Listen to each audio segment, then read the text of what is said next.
Oke, assalamualaikum warahmatullahi wabarakatuh. Namaku Muhammad Maulana, bisa dipanggil Alan. Jadi di sini aku mau belajar tentang Laravel ya teman-teman. Nah, di sini aku udah nemu situs untuk belajar Laravel. Nah, jadi pada kali ini kita akan membahas tentang ini ya, apa itu Laravel. Nah, jadi Laravel adalah salah satu framework dari PHP yang ini ya berkonsepkan itu MVC. Jadi apa itu MVC?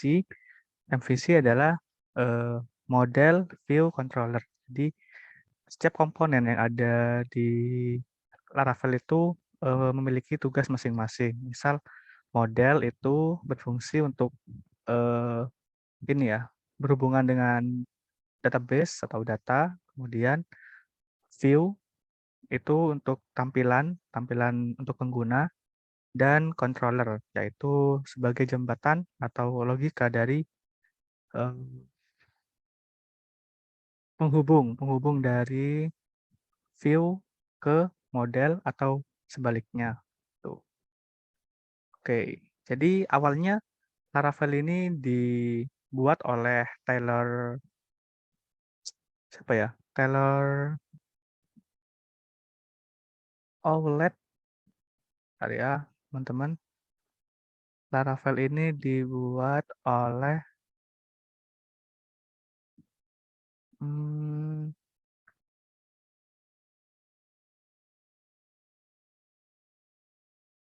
pokoknya dibuat oleh Taylor ya. Ya, kita akan. Oh ini, Taylor Otwell teman-teman ya. Maaf, saya lupa namanya. Jadi dibuat oleh Taylor Otwell. Saya kira tadi Taylor Swift, teman. Oke. Pada tahun 2011. Jadi pada tahun ini saya masih belum menguasai framework Laravel ini. Jadi ya aku telat 11 tahun ya untuk mempelajari framework ini. Oke, nggak apa-apa. Kita akan belajar. Nah, jadi alasan dibuatnya framework Laravel ini yaitu untuk ini ya, menyempurnakan framework PHP yang lain yaitu CI atau Kode Igniter, karena pada CI pada saat itu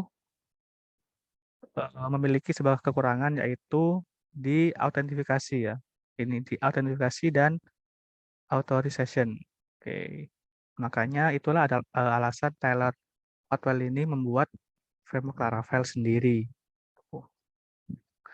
Dan uniknya dengan membuat framework sendiri, maka Laravel ini jauh lebih unggul daripada CI sampai sekarang karena penulisan dokumentasi Laravel ini sangat baik dan mudah dibaca dibandingkan dengan framework PHP lainnya.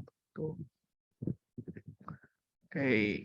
Nah, mungkin itu sekilas dari Laravel. Nah, mungkin ada yang bertanya apa perbedaannya kita menggunakan framework dan juga tanpa framework. Jadi framework itu adalah sekumpulan kode yang bertujuan untuk membantu kita dalam membuat atau membangun sebuah aplikasi ya.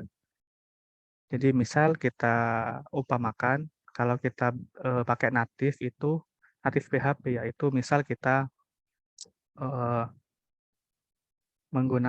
misal kalau di kuli bangunan itu kita masih membuat batu batanya. Jadi mulai dari proses membentuk batu bata, kemudian kita jemur dan sebagainya itu termasuk dari native. Nah, sedangkan kalau kita menggunakan framework PHP itu kita langsung saja memakai batu batanya. Jadi kita langsung ambil batu batanya, kita taruh dan kita susun bangunan tersebut. Tuh, mungkin itu eh, perumpamaan dari sebuah framework. Nah, kapan kita menggunakan framework itu ketika kita membutuhkan waktu yang cepat untuk membangun sebuah software atau website.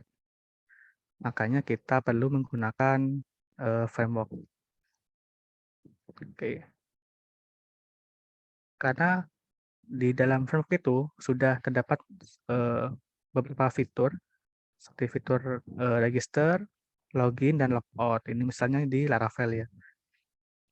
Kemudian di sini juga ada fitur formulir, validasi, dan sebagainya. Jadi daripada kita membuat kode ini secara manual itu akan lama ya. Jadi ketika kita membuat software yang lain bakal kita mulai dari awal lagi gitu. Untuk membersihkan waktu, makanya kita menggunakan framework. Kemudian framework juga memiliki sebuah dokumentasi, dokumentasi yang mudah dibaca. Oke. Terus, oh iya, tapi, eee, ini ya, framework ini dapat berjalan dengan baik ketika kita membangun sebuah aplikasi yang, kompleks begitu.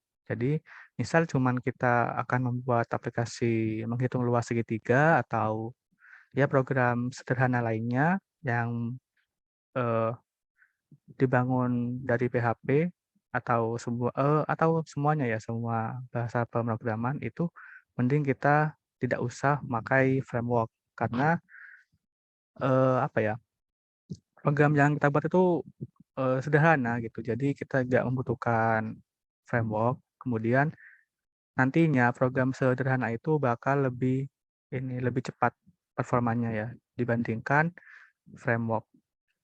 Karena ketika kita menggunakan framework itu, semua kode itu akan di-load ya, akan di-load oleh sistem ini ya, oleh sistem. Sehingga ketika kita menggunakan program kita akan kita akan membuat program sederhana dan kita menggunakan sebuah framework, itu pasti akan ada banyak fitur yang tidak berguna begitu. Itu akan mengurangi performa juga dan juga loading-nya akan lebih lama, tuh. Jadi untuk membuat program sederhana kita nggak usah memakai framework. Oke. Dan nantinya di kelas kali ini atau ya, apa ya, materi-materi yang akan saya bahas di sini itu hanya untuk mereview apa yang sudah saya pelajari sebelumnya. Jadi kita nggak akan ngoding, saya akan menjelaskan saja, eee, ini ya, tahapan-tahapan belajar saya tentang Laravel ini. Oke. Di sini kita sudah membahas tentang apa itu Laravel dan sejarahnya, dan mungkin untuk next video kita akan bahas tentang ini ya, install Laravel dan sebagainya. Pokoknya itu kita gak akan ngoding teman-teman. Jadi saya akan cuman jelasin aja, mereview apa yang sudah saya pelajari begitu. Oke, terima kasih yang sudah menyimak video ini dan assalamualaikum warahmatullahi wabarakatuh. Terima kasih.